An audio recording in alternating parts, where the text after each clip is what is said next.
This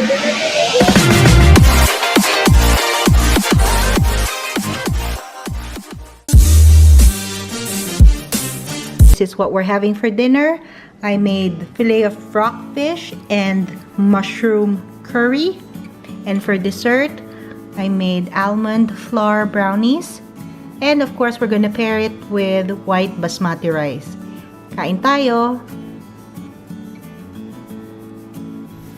Hi guys, it's September 11, 2018, and this is what we're having for dinner. I made salmon cakes with mashed potato, some mayonnaise, onion, salt, pepper, panko breadcrumbs, and then I fry it in a little oil in my griddle. And then we're just gonna pair it with some steamed broccoli. Kain tayo! This is what we're having for dinner. I made beef and mushroom casserole.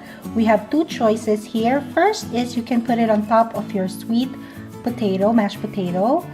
And another choice is put it on top of your fettuccine.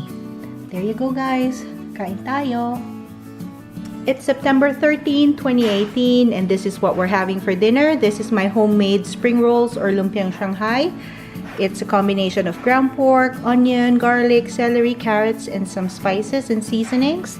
This is my white pasta with ground pork, onions, mushrooms, and heavy cream. Kain tayo! It's September 14, 2018, and this is what we're having for dinner. Over there, I have chicken and mozzarella ravioli. We got this at Costco. They're 2 in a pack, and they're $16 for 2 packs. Also, I made lumpiang Shanghai and with a sweet chili sauce. Kain tayo!